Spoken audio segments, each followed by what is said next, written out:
और हम लोग आइए। जौनपुर के निवासी हैं और ये हेलो। दीदी खुटन का, हम है सुजानगंज का। हाँ भाई। चल बड़ी भाई इलाहाबाद के। हाँ हाँ हाँ आ रही हैं। सही बात है।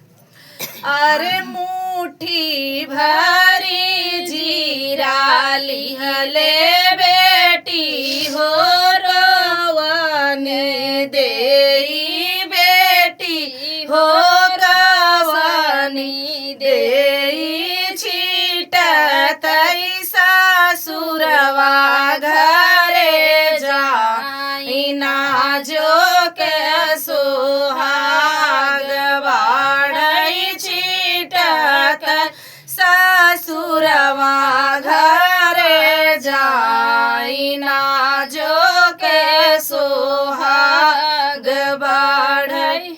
अरे टाटिया के ओठ गिनी माया हो कवनी देई माया हो कवनी देई देखई लागिन बेटी के सोहाग ना जो के सोहाग बाढ़ई देखई लागी बेटी के सोहाग ना जो के सोहाग बाढ़ई।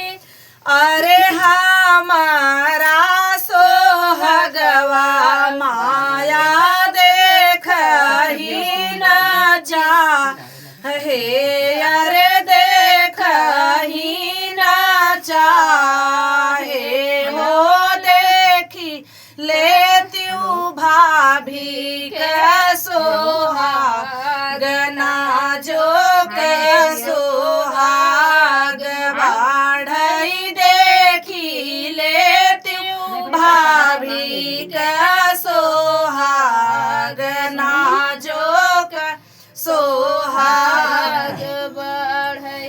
अरे बहू का सोहगवा बेटी दीना दीना देख भैया रे दीना दीना देख भैया रे हो दूलम होई है तो हरा सोहाग ना जो के सोहाग बाढ़ई ओझल होई है तो हरा सोहाग ना जो के सोहाग बाढ़ई।